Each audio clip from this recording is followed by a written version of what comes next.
Bonjour à tous, reprise des vidéos en français aujourd'hui et le moins qu'on puisse dire, c'est que j'aurais pu choisir une meilleure rencontre pour faire mon retour. En effet, ce vendredi, c'était la reprise de la Challenge League et c'était aussi l'occasion de voir un match de la peur entre Neuchâtel et Chiasso. Chiasso dernier et Neuchâtel avant-dernier avant la rencontre avec seulement un point d'avance sur les Tessinois. C'est le genre de rencontre où on peut s'attendre soit à une rencontre très spectaculaire avec beaucoup d'espace des deux côtés, des buts, de la combativité, ou bien comme ce soir malheureusement une rencontre très fermée avec beaucoup de déchets techniques et ennuyante par long moment. En tout cas, c'est Neuchâtel qui fait la bonne opération ce vendredi avec une victoire 2-0 qui s'est dessinée en deuxième période. Défaite frustrante pour les hommes de Baldolanieri qui n'ont pas démérité et qui au contraire ont tenu tête à leur adversaire qui a affiché un niveau de jeu très bas. C'est une rencontre vraiment où Xamax n'a pas brillé, notamment en première mi-temps, pas un seul tir cadré de l'équipe d'Andrea Binotto. Xamax qui vraiment se cherchait, les seules fois qu'ils avaient des occasions d'aller vers l'avant, c'était des ballons arrêtés et là c'était vraiment très mal exploité. Il faut dire aussi que Chiasso a fait son match en première mi-temps sans le ballon, ils étaient très compacts et là ça leur permettait de récupérer un maximum de ballons et parfois avec des fautes, mais en tout cas ils empêchaient Xamax de créer, même si Xamax n'avait pas beaucoup d'idées ce vendredi. Chiasso malheureusement qui est aussi limité techniquement donc à la récupération, ils avaient aussi eux aussi du mal à se rendre dangereux du côté de la cage de Laurent Walter.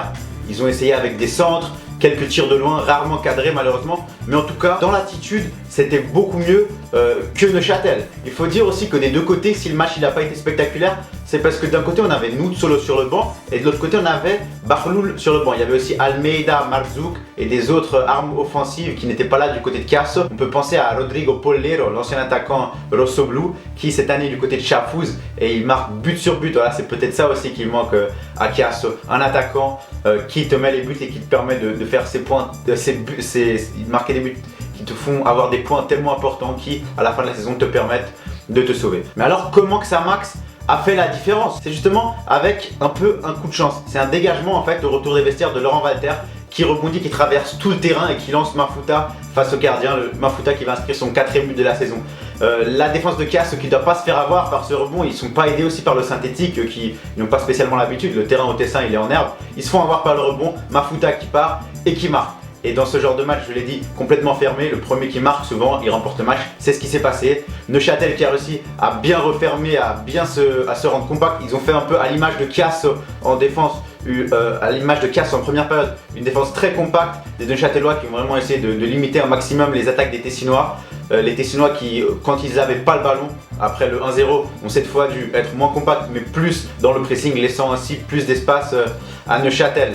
En tout cas, voilà Neuchâtel qui avait comme principal but de défendre sa longueur d'avance et qui va même chercher le but de la victoire à 10 minutes de la fin et c'est encore une erreur défensive. Malheureusement, voilà, Chiasso qui peut s'en vouloir parce que il y a le premier but et ce deuxième but c'est une perte de balle un peu stupide et l'attaquant part à part, l'Espagnol ancien du Stade Lausanne d'ailleurs rentré à la mi-temps, c'est un des seuls qui franchement a fait une performance plus qu'honorable.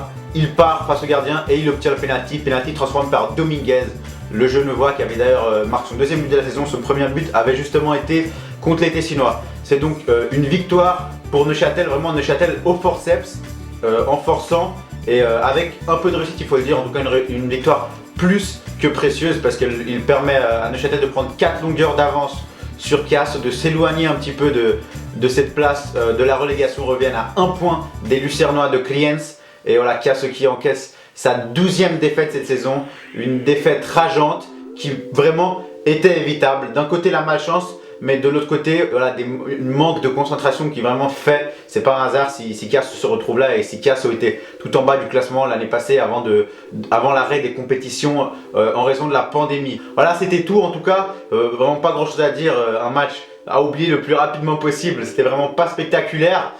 En tout cas content d'avoir repris les débriefs en français. Ce week-end il y a notamment le derby du lac dimanche entre Servette et Lausanne. Il sera sans doute sur ma chaîne, il y aura une vidéo débrief, ça c'est sûr. Également Lugano contre Bâle en italien ça. Voilà, à très bientôt, merci beaucoup d'avoir regardé et à la prochaine.